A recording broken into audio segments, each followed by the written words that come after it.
한 달 동안 날씨가 덥다가 오늘 좀 비가 내리는 것 같습니다. 그나마 다행인 것 같고요.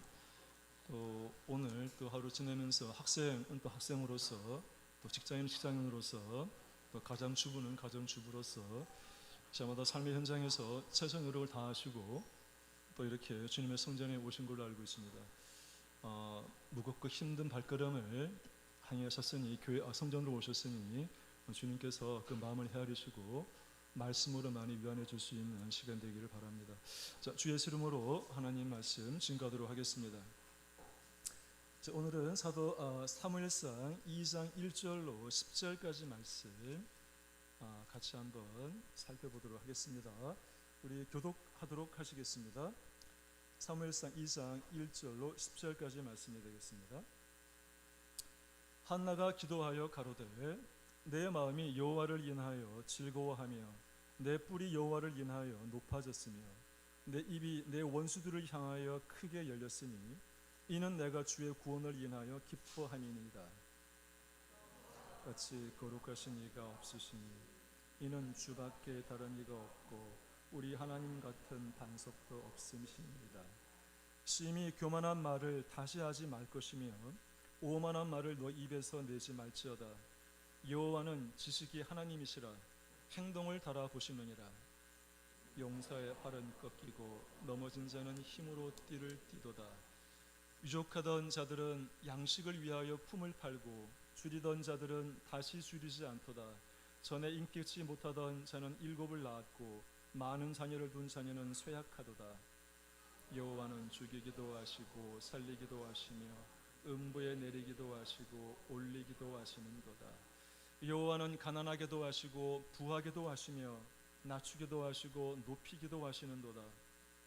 가난한 자를 진토에서 일으키시며 빈핍한 자를 거름더미에서 드사 귀족들과 함께 앉게 하시며 영광의 위를 차지하게 하시는도다.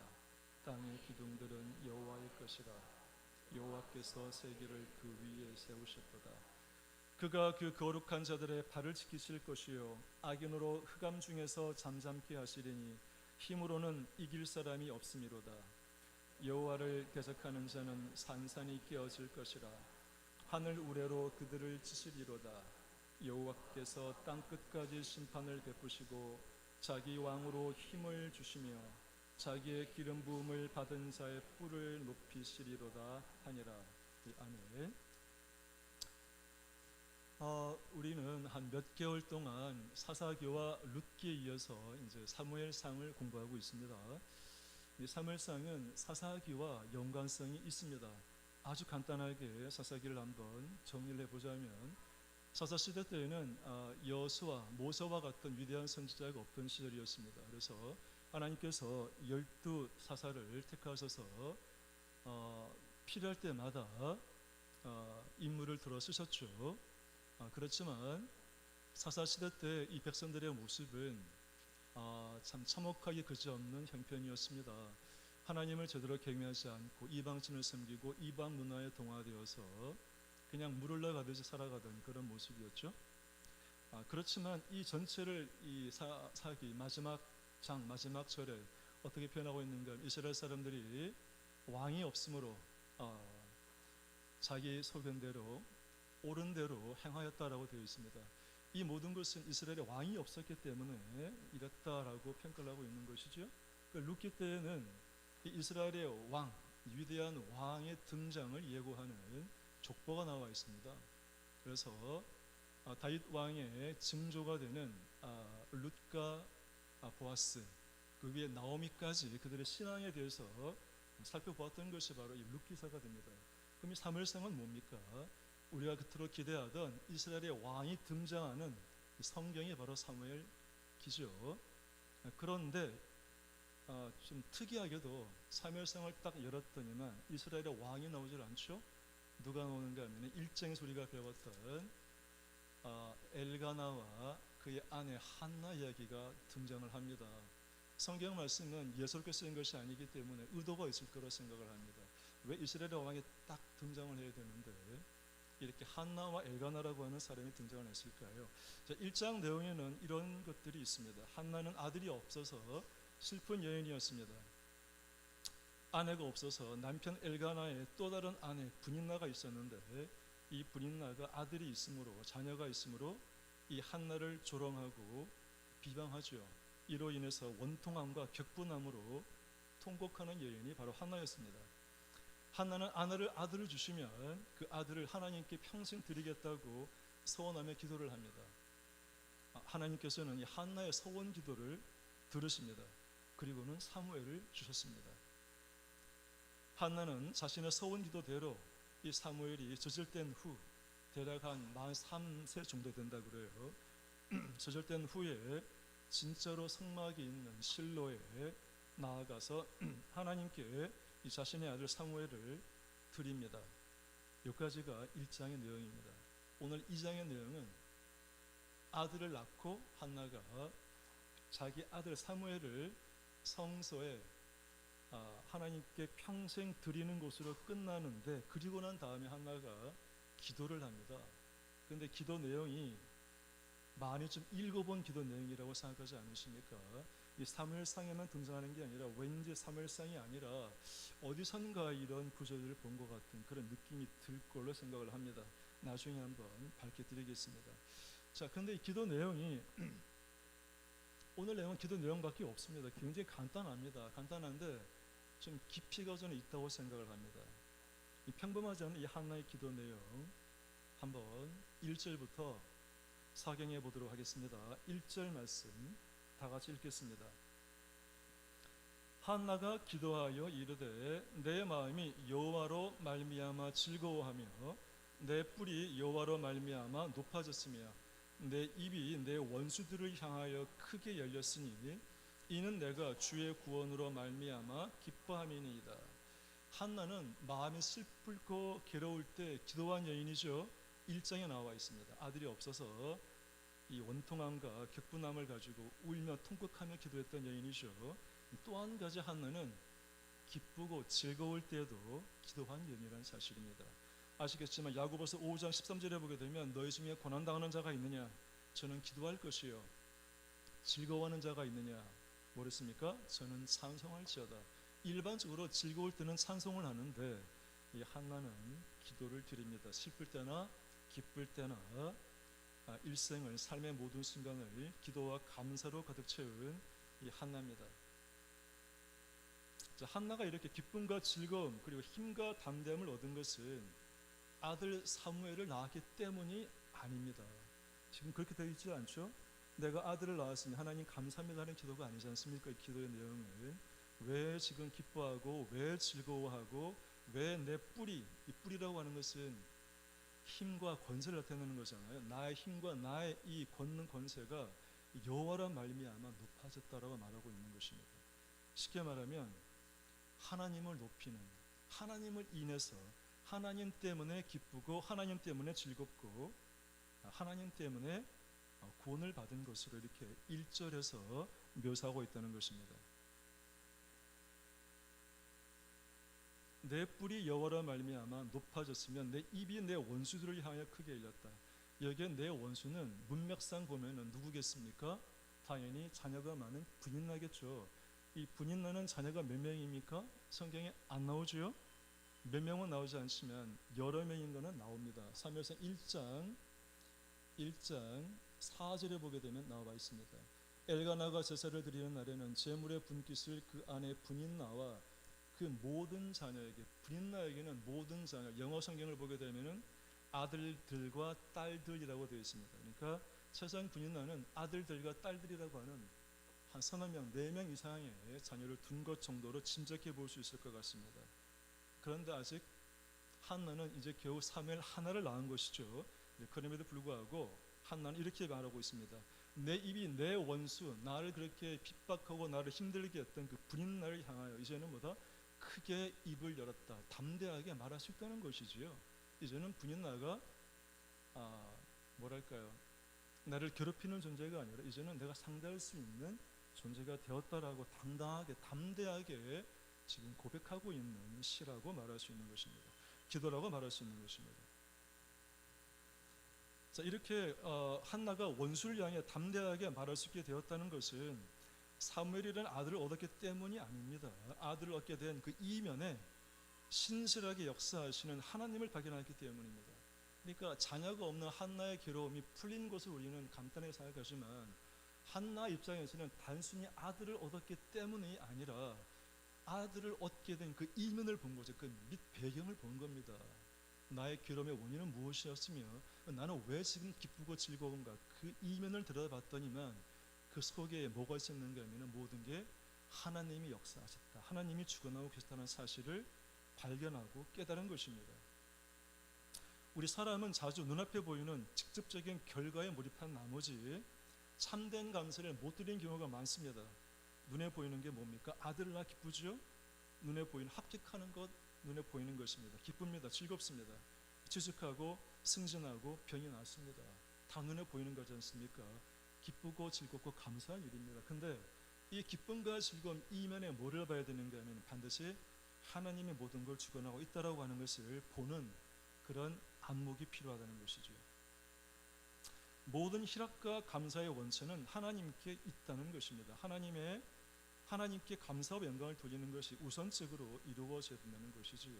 한나는 이렇게 보이는 현상 이면에 계시는 하나님을 보는 믿음의 눈을 가지고 있었습니다. 아들을 낳게 하는 기적이죠. 이것도 그 이면에 이 한나의 기도를 고요히 들으시고 이 긍휼과 사랑으로 응답하시는 하나님을 보는 눈을 가지게 된 것입니다.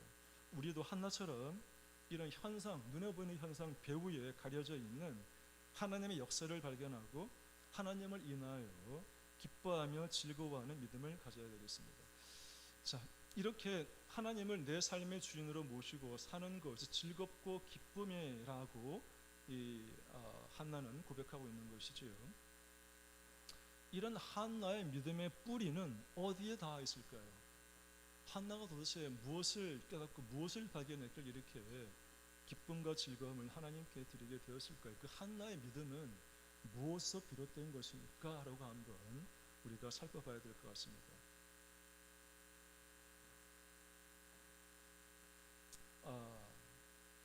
이 한나는 아들이 없어 군인나에게 조롱받고 원통하고 격분하여 마음이 아팠고 슬펐던 여인이지 않습니까? 하나님께 통곡하며 기도한 여인이죠. 그리고 아들을 얻었습니다. 이런 일련의 과정을 통해서 한나는 아들을 주신 하나님을 발견한 것을 넘어서 또 근원적으로 하나님 발견 이면에 있는 하나님의 본질을 꿰뚫어 보았다, 이렇게 볼 수 있을 것 같아요. 하나님의 본질을 깨달았다라고 말할 수 있을 것 같습니다. 어떤 근거로 이렇게 말할 수 있을까요? 자, 성도 여러분, 우리 신앙을 가능하게 하는 건 두 가지가 있죠. 첫 번째, 나는 누구인가입니다. 나에 대한 정의가 바로 서야만 신앙생활이 바로 됩니다. 두 번째는 하나님은 누구인가. 나는 누구인가, 하나님은 누구인가. 두 가지에 대한 물음에 답이 되어야만 신앙이 견고하겠습니다. 삶이 흔들리고 어려움이 있을 때 내가 누구지, 하나님은 누구예요, 내가 믿고 있는 하나님은 누군가에 대한 정의가 내려져야만 어려움과 슬픔을 극복할 수 있다는 것입니다. 자, 그럼 한나가 깨달은 하나님은 어떤 분입니까? 2절입니다. 2절에 나와 있습니다. 2절 다 같이 읽어보시겠습니다. 여호와와 같이 거룩하신 이가 없으시니 이는 주밖에 다른 이가 없고 우리 하나님 같은 반석도 없으심이니이다. 여기 하나님과 같은, 여호와와 같은 어떠한 분은 없다라고 되어 있다라고 하는 비교급으로 설명하고 있는 것은 하나님이 뭐란 얘기입니까? 최고란 얘기입니다. 이게 지금 비교를 3번 하고 있는데 3번 다 비교하는 것은 하나님 여호와가 최고라고 하는 것을 말하고 있는 것이죠. 왜 하나님이 최고입니까? 한나는 3가지를 들고 있습니다. 첫 번째, 하나님은 거룩하신 분이기 때문이라는 것이죠. 두 번째, 하나님은 한 분밖에 없다는 것이죠. 유일하신 분입니다. 주밖에 다른 이가 없다라고 하는 것은 주만 있다는 거 아니겠습니까? 주만 유일하게 홀로 계시는 분, 홀로 유일하신 분이라는 것이죠. 누가요? 하나님이 말입니다. 세 번째는 하나님은 반석과 같은 분. 보통 구약의 반석이라고 하는 것은 신실하신 구원자를 의미하긴 하지만 보통 안전하게 보호해주는, 보호하고 안전하게 지켜주시는 분이라고 하는 그런 의미가 담겨 있다는 것입니다. 이런 이제 구절을 읽으면 뭐가 떠오르는가 하면 우리 참여수기 기본신앙 1, 하나님 떠오르죠. 그분은 인류의 유일하신 구주시고 인류 유일하신 구주시고 천지의 주제시며 홀로 하나이신 참 하나님이다. 우리 다 배웠지 않습니까? 이 한나의 이 기도의 내용 가운데는 하나님에 대한 본질이 담겨 있다는 거예요. 거룩하신 분, 유일하신 분, 그리고 보호하고 안전하게 지켜주시는 분이라고 하는 것입니다. 3절부터 10절까지 이어지는 말씀도 다 뭔가 하면은 이 한나의 기도는 하나님은 누구신가 이거를 기도하고 있다는 게 놀라운 일이죠. 자, 3절부터 3절 한 구절 보시겠습니다. 자, 3절 다 같이 읽으시겠습니다. 심히 교만한 말을 다시 하지 말 것이며 오만한 말을 너희의 입에서 내지 말지어다. 여호와는 지식의 하나님이시라 행동을 달아보시느니라. 하나님은 누구시라고요? 지식의 하나님. 하나님은 모든 것을 아시는 분이죠. 하나님의 속성 그러면은 세 가지가 있지 않습니까? 첫 번째 전지, 모든 걸 알고 계신다. 두 번째 전능, 모든 것을 할 수 있으신 분이다. 세 번째가 무소부재, 온 땅에, 온 이 우주에 충만하게 계시는 분이다라고 하는 게 하나님의 속성이지 않습니까? 여기 한나의 기도에는 하나님에 대한 정의가 나와 있죠. 하나님은 지식의 하나님, 모든 것을 아시는 하나님입니다. 얼마나 아시는가 하면은 행동을 달아보시는 분이라는 거예요. 행동을 달아보시는 분. 누가? 하나님께서 말입니다. 행동을 달아본다 그러면 여러분 순간적으로 딱 떠오르는 구절이 있죠. 어떤 구절이 있습니까? 다니엘서의 내용이 떠오르지 않습니까? 메네 데겔 우바르신 때 메네 데겔의 내용이 그거지요. 우리 잠깐 찾아보시겠습니다. 다니엘서 5장 25절입니다. 다니엘서 5장 25절 부터 28절까지 말씀 한번 보시겠습니다. 다니엘서 5장 25절로 28절까지 말씀. 자, 다 같이 읽으시겠습니다. 기록한 글자는 이것이니 곧 메네 데겔 우바르시니라. 그 뜻을 해석하건대 메네는 하나님이 이미 왕의 나라의 시대를 세워서 그것을 끝나게 하셨다 하미요. 데겔은 왕이 저울을 달려서 부족함이 배었다 하니요. 베레스는 왕의 나라가 나뉘어서 메대와 바사 사람에게 준바되었다 함입니다. 일단 26절에 메네라고 하는 것은 뜻이 거기에 뭐라고 되어 있습니까? 우리나라 성경 구절 읽어서는 애매하죠. 세웠다는 것인지 끝났다는 것인지. 메네의 정확한 어원은 세웠다라는 것은 세웠다. 영어로 카운트예요. 수를 세다는 게 메네. 하나님께서 이거 지금 누구 얘기인가? 벨사살 왕 얘기 아닙니까? 벨사살의 이 시대를 하나님이 숫자를 세어보니 어떻게 되었다고요? 끝이 보였다는 거죠. 그래, 메네란 말은 세다란 말이고, 두 번째 데겔 27절입니다. 데겔은 저울에 달린 겁니까? 부족한 것입니까? 데겔의 정확한 뜻은 앞에 나와 있는 저울로 달다, 즉 저울은 왜 답니까? 무게를 재게 다는 것이죠. 데겔이란 말은 무게를 달다, 무게를 재어보다라는 뜻입니다. 근데 하나님이 벨사살 왕의 인생을, 그의 어떤 삶을 저울로 달아보니 어떻게 되었다? 부족함이 발견되었다라는 것입니다. 정확한 뜻은 저울에 달았다, 재어봤다는 것이에요. 베레스라고 하는 것은 정확한 뜻은 이것은 나뉘었다라고 하는 게 정확한 뜻입니다. 조각들이란 말이에요. 조각들. 그러니까 이 벨사살 왕의 나라가 지금 어느 나라입니까? 바벨론 왕이죠. 바벨론이죠. 이 바벨론이 곧 뭐 할 거라는 겁니까? 두 개로 나눠질 거라는 거예요. 메대와 바사로 나눠질 것을 하나님이 이렇게 예언으로 보여주신 것이죠. 자, 시간이 가니까 더 다니엘서를 설명하지 않겠습니다. 여기 지금 데겔이라는 부분만 알고 넘어가겠습니다. 저울에 달아. 하나님 어떠한 분입니까? 벨사살 왕만 무게를 재는 게 아니죠. 우리 성도들 모두의 믿음과 우리 성도들 모두의 행위를 지금까지 모든 삶의 믿음과 이 삶을, 행위를 다 측정하고 무게를 재고 계시는 분이 하나님이라는 거죠. 하나님은 왜 인간의 무게를 재고 계십니까? 심판하기 위해서.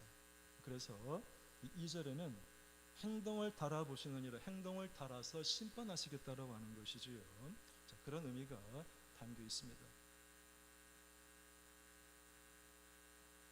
자, 이것은 교만하고 오만한 말을 하고 자신을 사랑하고 자신의 아들을 자랑하며 자신을 자랑하고 자신의 아들을 자랑하며 한나를 격동시키고 번뇌케 한 분인나의 얘기였습니다. 한나는 하나님을 기뻐하고 하나님을 즐거워하며 하나님을 자랑하고 하나님을 신뢰합니다. 이런 사람이 겸손한 사람이고 심판의 저울로 달아보았을 때 무게가 많이 나가는, 하나님께 인정받고 칭찬받는 사람입니다.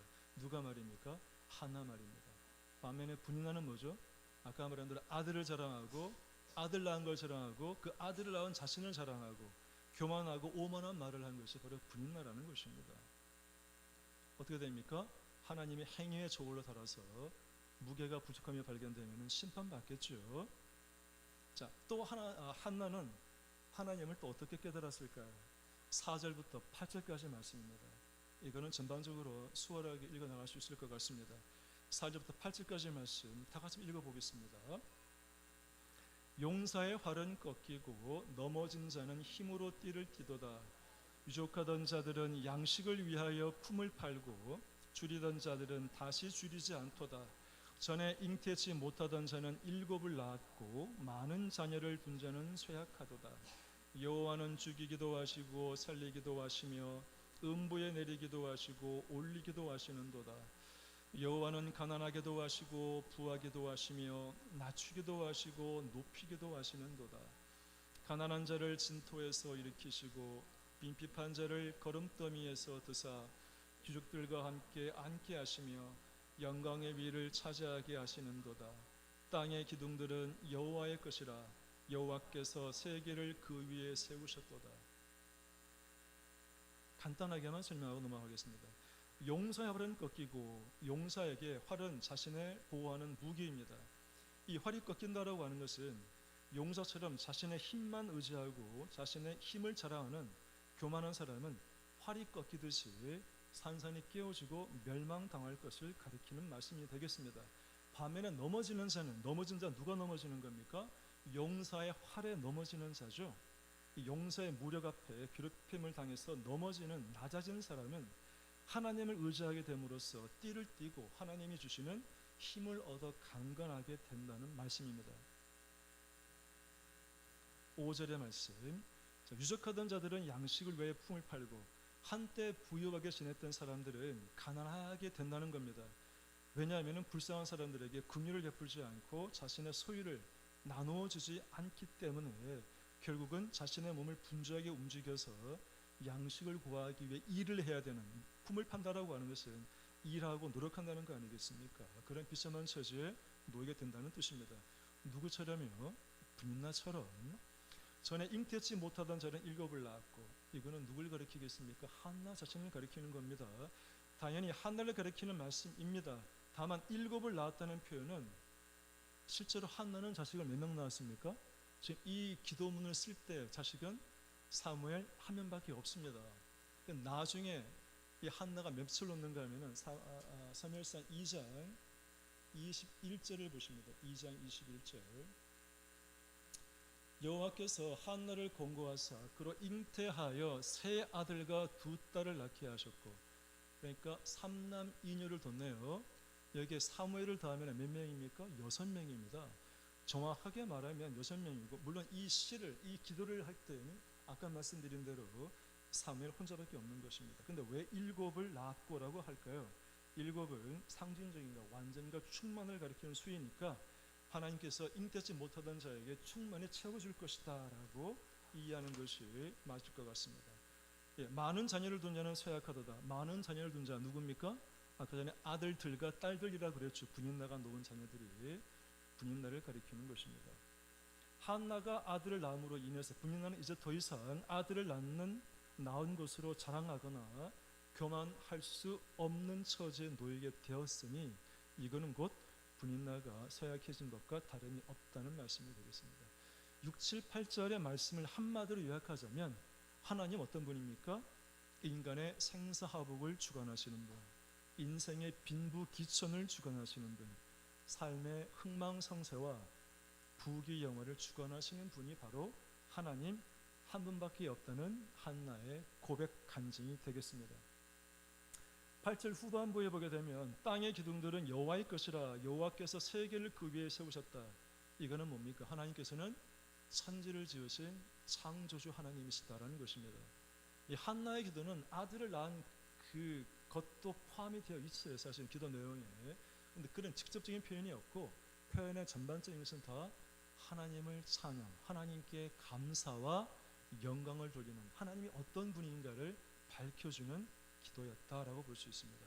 마지막 9절 10절 말씀 다 같이 읽으시겠습니다. 자, 9절 말씀. 그가 그 거룩한 자들의 발을 지키실 것이요 악인으로 흑암 중에서 잠잠케 하시리니 힘으로는 이길 사람이 없음이로다. 여호와를 대적하는 자는 산산이 깨어질 것이라 하늘 우레로 그들을 치시리로다. 여호와께서 땅 끝까지 심판을 베푸시고 자기 왕에게 힘을 주시며 자기의 기름 부음을 받은 자의 뿔을 높이시리로다 하니라. 자, 9절에 거룩한 자의 발을 지키실 것이다. 이 거룩한 자 원문상으로는 경건한 자란 뜻이라고 그럽니다. 사람이나 하나님 앞에 윤리도덕적으로 신앙적으로 흠이 없는 이 경건한 자를 가리키는 것인데, 이 경건한 자의 발을 지키실 것이다 라고 하는 것은 실족하거나 넘어지지 않도록 보호하고 지키신다는 얘기죠. 누가? 하나님께서. 이 거룩한 자는 누구겠습니까? 한나를 가리키는 것 같아요. 악인으로 흑암 중에서 잠잠케 하시리니, 누가 악인이겠습니까? 의인을 핍박하는 자, 그렇죠? 분연나가 되겠습니다. 이런 사람은 흑암 중에 잠잠케 하시리니, 흑암 중에 잠잠게 된다는 얘기는 음부에 떨어져 죽거나 멸망하게 될 것이다 라는 얘기가 되겠습니다. 10절 말씀. 여호와를 대적하는 자는 산산이 깨어질 것이라. 여호와를 대적하는 사람은 하나님의 주권을 무시하고 자신의 의를 내세우는 교만한 자를 가리킵니다. 하나님은 그런 자를 산산에 깨어질 정도로 심판하실 거라는 얘기가 되겠습니다. 그것을 하늘 우레로 그들을 치실 것이다 라고 표현하고 있습니다. 이 우레는 하나님의 징벌과 심판을 가리킵니다. 여호와께서 땅 끝까지 심판을 베푸실 것이다 나와 있죠. 자, 특이한 것은 마지막 10절에 있는 끝부분입니다. 자기 왕에게 힘을 주시며 자기의 기름 부음을 받은 자의 뿔을 높이시리로다. 갑자기 왕이 등장하네요. 한나가 말할 시대에는 왕이 있었습니까? 왕이 없었지 않습니까? 아직 왕이 등장 안 하죠. 아직 사울도 있고, 사울이 40년 동안 왕으로 있었으니 아직 40년 남아있고, 다윗도 남아있지 않습니까? 아직 몇십 년 남아있는 이 시절에 지금 한나의 기도에는 왕에 대한 얘기가 나오고, 이 왕이 어떤 사람인가 하면 기름 부음 받은 자라고 표현하고 있습니다. 그래서 이 한나의 기도는 단순히 감사의 기도, 하나님을 찬양하는 기도만이 아니라 그리스도, 다윗 또는 그리스도가 오실 것을 예표하는 기도이다. 한마디로 복음의 기도이다라고도 볼 수 있다라고 하는 것입니다. 여기서 왕은 1차적으로는 다윗 왕을 가리킵니다만 궁극적으로는 장차 올 그리스도 메시아를 가리키는 것이라고 보는 게 맞을 것 같습니다. 자, 오늘 이 한나의 기도를 우리가 공부를 했습니다. 이 한나의 기도는 출애굽기 15장에 보게 되면 모세의 기도가 있어요. 모세의 기도를 발판으로 삼았고 참고를 했고, 그리고 이 한나의 기도가 있기 한 100년 전에 우리가 알고 있는 드보라 선지자 알고 있죠? 드보라 선지자, 드보라와 바락의 이 감사 기도가 또 있어요. 어디예요? 사사기 5장에 보게 되면, 읽어보게 되면 유사한 내용들이 나와요. 아주 유사하지 않지만 하나님을 찬양하는 기도이기 때문에 그렇습니다. 더 놀라운 건 이 한나의 기도는 누가복음 1장에 보게 되면은 마리아의 기도에 굉장히 큰 영향을 미칩니다. 아마 마리아가 이 한나의 기도를 저는 참고하지 않았을까 싶습니다. 누가복음 1장 말씀 읽어보시겠습니다. 누가복음 1장 46절 말씀. 누가복음 1장 46절로 53절까지 말씀 성경 한번 읽어보시겠습니다. 누가복음 1장 46절로 53절까지 말씀. 한나의 기도 내용과 유사함을 알 수가 있어요. 아까 말씀드린 많이 우리가 읽었다고 그랬죠. 이 신약 성경에도 나와 있기 때문입니다. 다 같이 읽으시겠습니다. 46절. 마리아가 가로되 내 영혼이 주를 찬양하며 내 마음이 하나님 내 구주를 기뻐하였으니 그의 계집종의 비천함을 돌아보셨습니다. 보라 이제 후로는 만세 나를 복이 있다 일컬으리로다. 능하신 이가 큰 일을 내게 행하셨으니 그 이름이 거룩하시며 긍휼하심이 두려워하는 자에게 대대로 이르는도다. 그는 팔로 힘을 보이사 마음의 생각이 교만한 자들을 흩으셨고 권세 있는 자를 그 위에서 내리쳤었으며 비천한 자를 높이셨고 줄이는 자를 좋은 것으로 배불리셨으며 부자를 공수로 보내셨도다. 어떻습니까? 한나의 기도와 이 마리아의 찬양 기도는 굉장히 유사하지요. 아마 이 마리아의 기도는 한나의 기도에서 많은 영감을 얻었을 것이다, 이런 생각이 듭니다. 자, 그런데 전반적인 말씀은 끝났는데요. 중요한 거 두 가지만 얘기하고 오늘 설교 끝내겠습니다.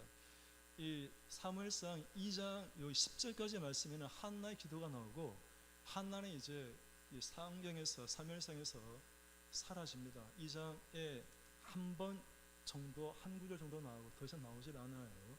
자, 그런데 궁금한 게 생깁니다. 왜 사무엘상에는 왕이 금방 등장하지 않고 엘가나와 한나라고 하는 인물이 제일 처음 등장을 했을까? 두 가지 이유. 첫 번째, 사무엘은, 이 사무엘상은 사무엘이 썼다라고 되어 있지 않습니까? 사무엘은 왜 사무엘상을 쓰면서 본인의 아버지 엘가나와 어머니 한나의 이야기를 맨 앞에 담았을까? 성경은 모든 게 의도된 거라고 하니까 우리가 한번 궁금해 볼 수 있겠죠. 두 번째, 하나님은 그럼 왜 사무엘로 하여금 사무엘이 사무엘상 처음을 엘가나와 한나의 이야기로 시작하게끔 두셨을까? 사무엘의 의도와 하나님의 뜻은 무엇이었을까 고민하게 됩니다.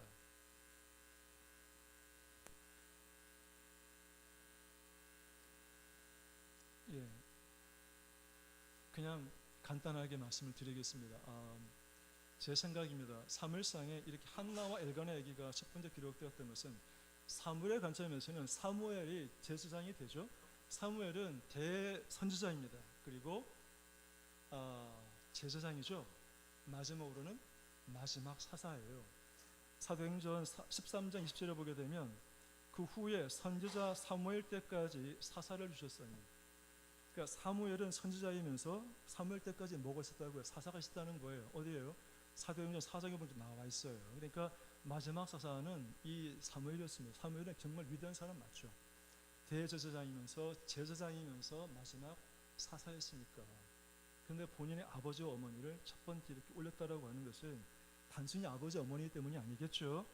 왜인가 하면은 사실은 사무엘은 엘리 제사장에서 평생을 교육을 받습니다. 이제 다음 시간부터 배우시겠지만 엘리 제사장 아래 가서 어릴 때부터 3살 정도부터 평생을 모든 걸 배우게 되는데 제 생각은 이렇습니다. 사무엘의 신앙의 뿌리는 엘리 제사장부터 배웠던 뭐 제사법이나 율례나 이런 거는 물론 많이 배웠겠죠.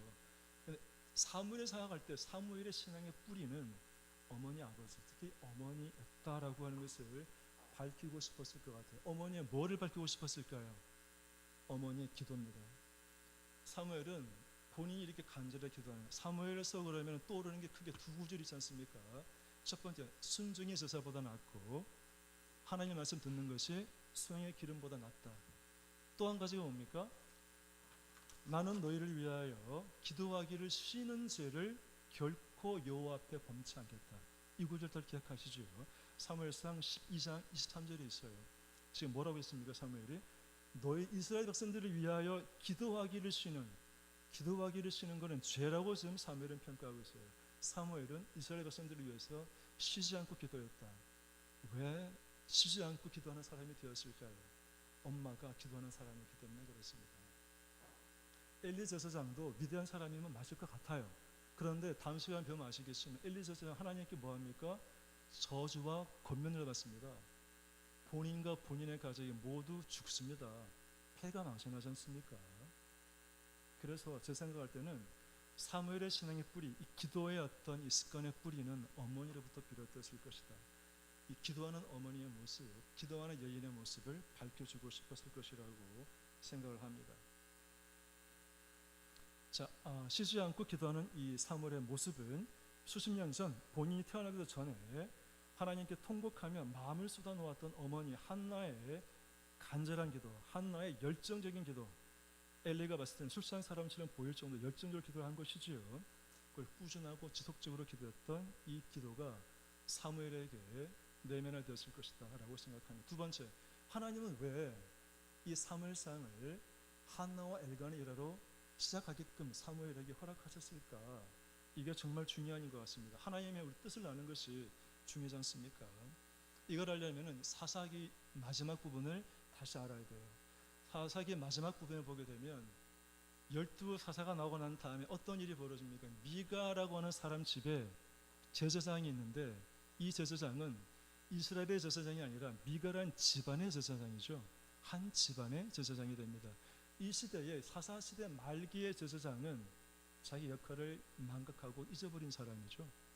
심지어는 단지파가 나중에 이 제사장을 데려가지 않습니까? 단지파 쪽으로 또 따라가죠. 왜? 자기 먹고 살 정도의 모든 걸 보장한다고 하니까 따라한 거 아닙니까? 사사 말기 때 이 제사장이라고 하는 사람, 그리고 제사장은 누가 되는 겁니까? 레위인이 되는 것이죠. 그리고 사사기 19장에 보게 되면 또 한 명의 레위인이 나오죠. 누굽니까? 첩을 든 레위인. 근데 그 첩이 어떻게 됩니까? 나중에 기브아 사람에게 강간을 당해요. 근데 어떻게 강간하는가 하면 이 레위인이 자기 첩을 내주죠. 내줘요. 그러니까 기브아 불량배들이 강간하게 되고 그걸 강간하고 난 다음에 여자가 죽지 않습니까? 그러니까 이 레위인이 어떻게 합니까? 12토막을 내가지고 각 지파로 보내죠. 누가 이렇게 했습니까? 레위인이. 레위인이 뭐하는 사람이죠? 제사장이죠. 사사시대 말기 때에는 이스라엘 백성들도 형편없는 삶을 살았지만 특별히 종교 지도자인 이 레위인과 제사장들이 종교적인 타락을 극도로 심하게 한 시대라는 거죠. 하나님은 찾고 계신 거죠. 누구를? 제사 드릴 사람을 찾고 있는 것이죠. 하나님은 하나님을 찾을 사람을 찾고 있던 것입니다. 누가 그렇습니까? 여기 엘가나가 어느 지파 사람이죠? 엘가나는 에브라임 사람이 아니죠. 사무엘상 1장 1절에 보게 되면 에브라임 산지에 있는 이 엘가나라고 되어 있지만 지난 시간 말씀드린 대로 엘가나는 에브라임 산지에 살고 있는 레위 사람이죠. 열왕기상 역대상에 보게 되면 지파의 족보를 쭉 따져보게 되면 엘가나는 그핫 고핫 자손으로 되어 있어요. 레위의 세 아들 가운데 하나죠. 고핫이. 그러니까 레위인입니다. 근데 물론 이 엘가나는 제사장은 아니었어요. 그러니까 엘가나를 평가하기 참 어려워요. 정말 선하고 올바른 일만 했는지 알 수 없는데 하나는 확실히 알겠어요. 어쨌든 그랬던 간에 이 엘가나는 그래도 매년 한 차례씩 가족과 함께 성소로 가지 않습니까? 아내를 사랑하고. 그래서 제사를 드리러 가는 이 모습, 이 사사시대 말기 때 제사를 드리고자 하는 사랑 하나님 찾고 계셨던 것이고, 두 번째는 한나와 같이 하나님을 발견하기를 원하는 사람을 찾고 계셨던 거죠. 아직 사무엘은 어리니까. 그래서 이 사사시대 말기 때 이 엘가나와 이 한나, 특히 한나라고 하는 여인의 이 어떤 기도하는 모습과 이 제사하는 이 엘가나의 이 모습 때문에 이 사무엘상을 엘가나와 이 한나에 대한 소개를 하나님이 하시도록 두었을 것이다라고 생각을 합니다. 자, 이제 마지막 마치겠습니다. 하나님께서는 사사시대 전체를 통해서 이스라엘 백성들에게 원하는 것이 있으셨습니다. 하나님의 임재가 공식화되어 있는 교회를 찾아와서 하나님께 신령과 진정으로 예배드리는 사람을 하나님은 불꽃 같은 눈으로 찾고 계셨던 것입니다. 인생의 어려운 문제에 직면할 때 현실과 상황만 주시하지 말고 상황을 통제하고 주관하시는 하나님을 바라보고 하나님께 통회하며 그 마음을 쏟아놓고 하나님과 대면하며 깊이 하나님을 만나기를 원하셨던 것이 하나님이십니다. 하나님의 마음을 아는 자, 그것이 바로 한나 부부입니다. 그래서 하나님께서는 한나 부부를 이 사무엘기 가장 앞서 기술하도록 허락하신 것입니다. 또한 한나 부부를 통해 태어난 사무엘을 선택하여 이스라엘의 대선지자로 높이 세우셨던 것입니다. 자, 한나의 기도, 어머니의 기도가 주는 감동과 떨림이 큽니다. 연약하고 어리석은 이 자녀의 성장과 믿음을 성장시키고 하나님의 보좌를 흔들어 하나님의 눈이 자녀에게 향하도록 하는 기적을 만들어냅니다. 그리고 마침내 그 자녀가 하나님의 한없는 은혜 속에 잠기도록 이끌어갑니다. 뭐가요? 어머니의 기도가. 그래서 한나라고 하는 히브리의 뜻은 은혜와 은총이라는 뜻입니다.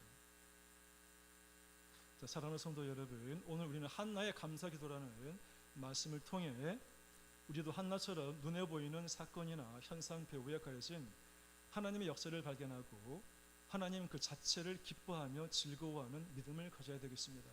그리고 하나님은 어떤 분인지 늘 궁리하고 말씀을 찾아 표현해 보는 습관을 갖도록 해야 되겠습니다. 저는 개인적으로 찬송 드릴 때마다 오늘은 어떠어떠 하나님께 찬양 드리겠습니다는 그 표현이 참 맞다고 생각합니다. 어떤 말을 할 때, 어떤 기도를 할 때 가장 중요한 것은 하나님이 어떤 분이심을 밝혀주는 연습이 필요하다, 이런 저는 생각을 합니다. 하나님은 예배하는 자를 찾으시고 마음을 쏟아 기도하는 자를 보살피시는 분임을 알게 되었습니다. 날마다 숨쉬는 순간마다 하나님을 가까이 하고 하나님을 만나고 하나님을 바라보며 하나님을 신뢰하는 우리 성도님들 모두 되시기를 예수 이름으로 축원드립니다. 다 같이 성령으로 기도하도록 하시겠습니다.